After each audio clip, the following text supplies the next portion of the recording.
Quantum physics is probabilistic. One of the most surprising and controversial aspects of quantum physics is that it's impossible to predict with certainty the outcome of a single experiment on a quantum system. When physicists predict the outcome of some experiment, the prediction always takes the form of a probability for finding each of the particular possible outcome, and comparisons between theory and experiment always involve infinitely probability. The mathematical description of a quantum system typically takes the form of a wave function, generally represented in equations by the Greek letter psi. There is a lot of debate about what exactly this wave function represents, breaking down into two main camps: those who think of the wave function as a real physical thing, and those who think of the wave function as merely an expression of our knowledge regarding the underlying state of a particular quantum object. This is also the aspect of the theory that leads to things like particles being in multiple states at the same time.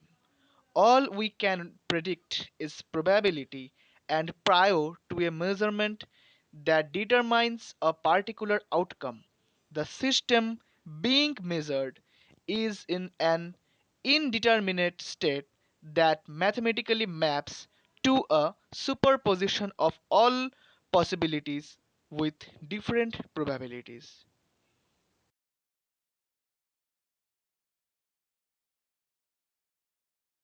Time is supposed to flow in one direction, following the path set for it by causality. A bowling ball rolls down a lane and smacks into a pin, so the pin falls. The pin falling doesn't cause the bowling ball to roll down the lane and smack into it.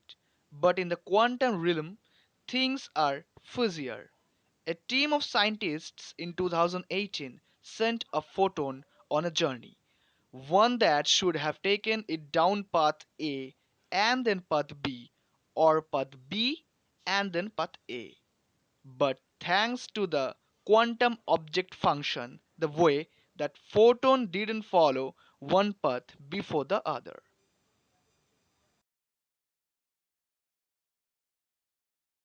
The another fact is quantum physics is non-local. The last great contribution Albert Einstein made to physics was not widely recognized. As such, Einstein provided a clear mathematical statement of something that had been bothering him for some time, an ideal that we now call the entanglement. Now coming to the theory of virtual particles. Imagine an empty space. Quantum physics says it's not empty. Rather, it's full of energy and brimming with matter and antimatter. In it, random particles pop in and out of existence due to that energy. The particles are made of matter and antimatter, and they appear, touch, and explode and disappear all in a billionth of a second. It's a theory of quantum physics yet to be adequately explained. Entanglement. The final fun fact, but certainly not least, is the theory of quantum entanglement. We know that the fastest moving entity is light. However, quantum entanglement suggests that tiny particles interact with each other at a rate faster than the speed of light, such that they cannot be described independently of each other. Albert Einstein thought this very strange and referred to it as spooky action at a distance. Quantum physics continues to continually question existing theories and our perception of everyday events. If you are taking a level physics tuition, you will come across some of these fun facts.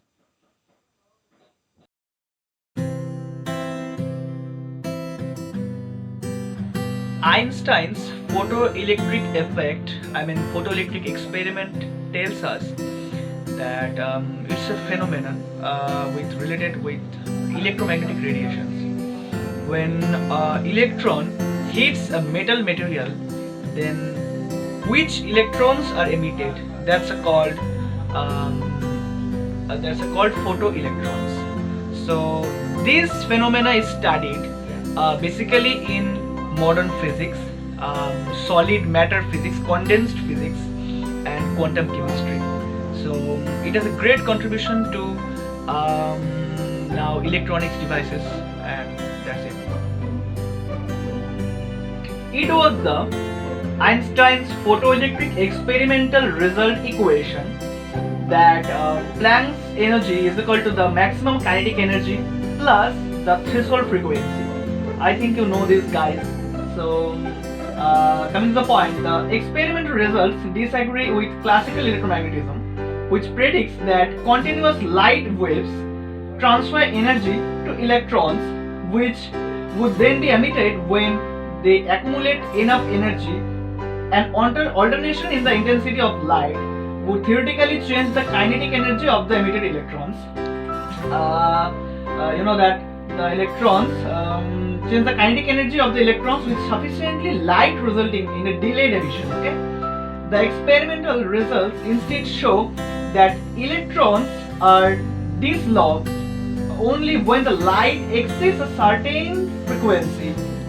Regarding of the light's intensity or duration of exposure, because a low frequency beam at a high intensity could not build up the energy required to produce photoelectrons like it would have if light's energy was coming from a continuous wave.